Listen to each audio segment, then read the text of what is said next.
So my mother-in-law gave me this old cleaver, I think, that she found maybe in the trash. And so she wants me to rework it and give it to my sister-in-law. The markings on it are pretty cool. It says Qi Xing, or 7 stars, Te Su Gang, which is specialty steel, and then it says stainless steel below that. So they feel it's too heavy for their purpose, and so I'm going to trim a little bit off of this and lighten it up a bit.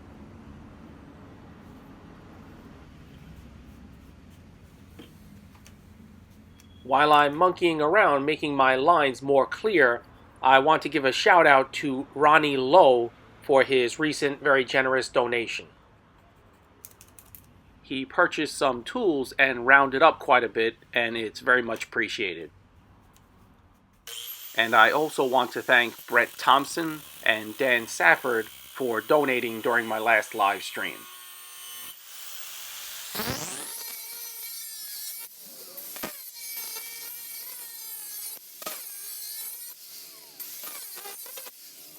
Keep an eye out for a couple more giveaways coming up soon, courtesy of Brett Thompson and myself.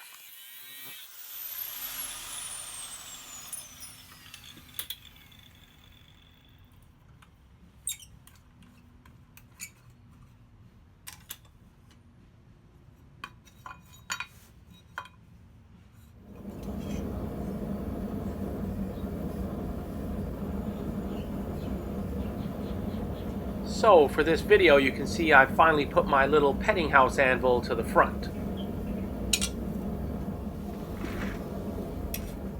There's not much hammering to do, just need to straighten out the tang, and I'll put in a few hammer marks to give it a handcrafted look.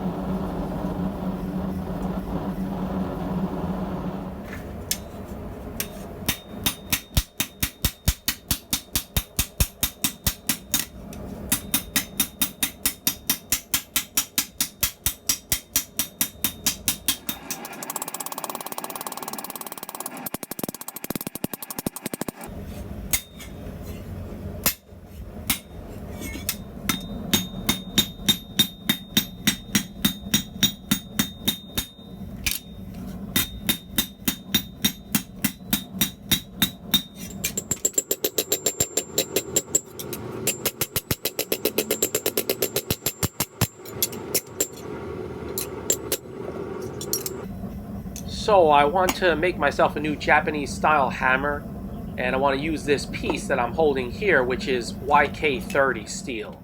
It's kind of a cross between 02 and 1095.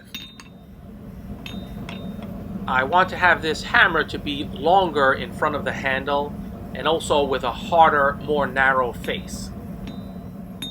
I saw a Japanese smith using a hammer similar to what I just described. I purchased 4 lengths of that YK30 steel to make these style hammers, so if anyone's interested, let me know.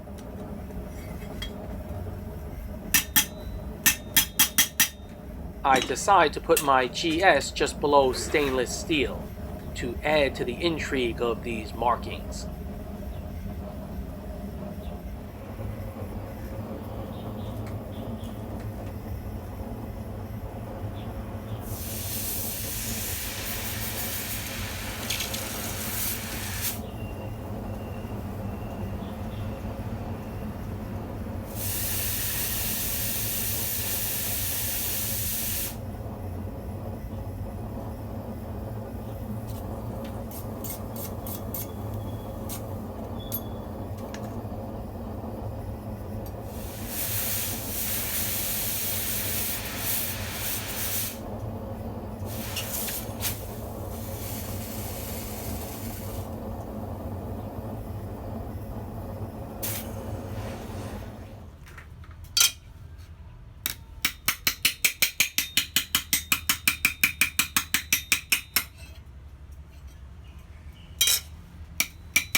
This ready-made handle I got from my Taiwan friend Hao Chen.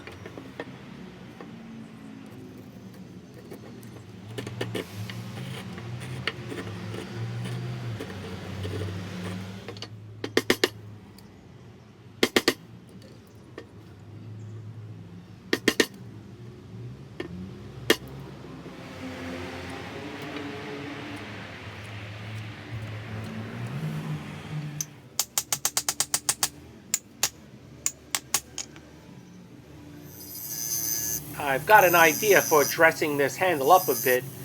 Completely stole an idea that I saw on another video on YouTube.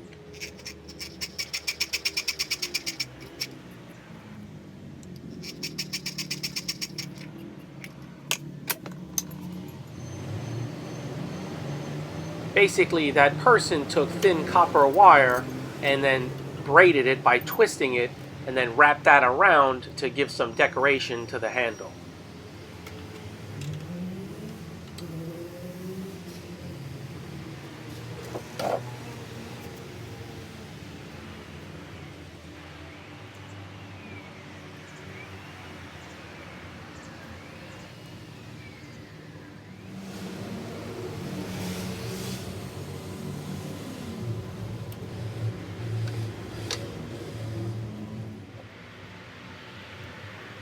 I think this is a great idea if you have a long enough piece, which I obviously don't.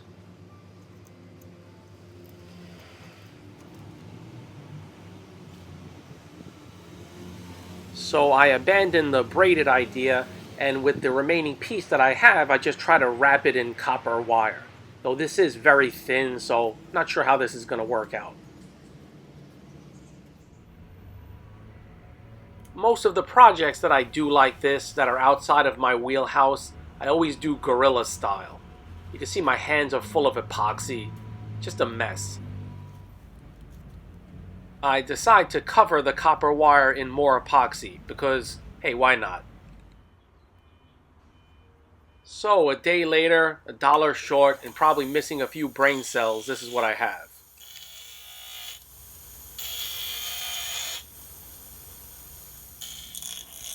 Guys and gals who are real bladesmiths probably get a kick out of watching me fool around on knives.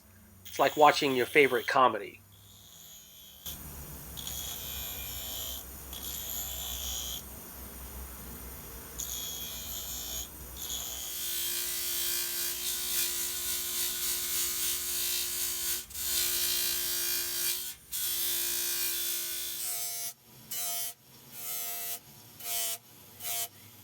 Trying to reveal the copper, I went just a bit too deep, so I epoxied again to hold it in place. If you do this, use thicker copper wire or the braided style, and just make sure you have enough. This time I spray with alcohol to make the epoxy flow a little bit better. And after it's dry, I just gently burnish it a bit with this pad.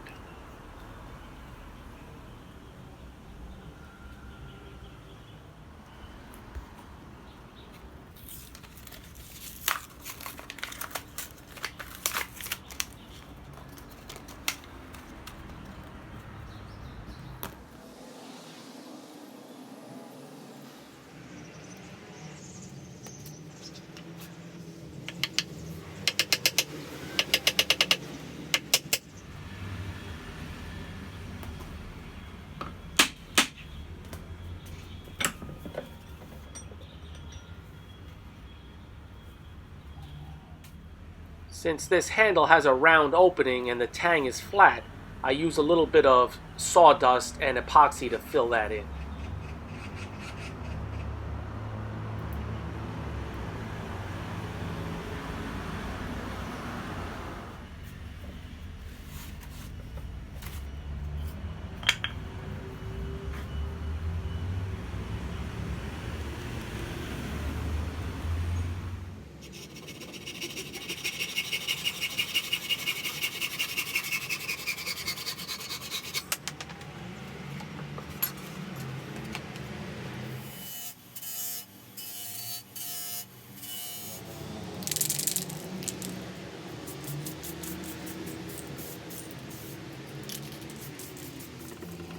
I decide to scuff the glossy finish a bit with some soapy water and a scouring pad.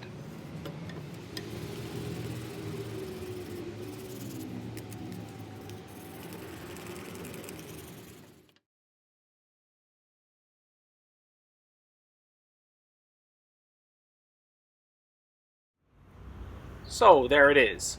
I still need to scuff the glossy finish a bit more and to hone the edge. Otherwise, it's done. Hope you've enjoyed, and I'll catch you guys next time.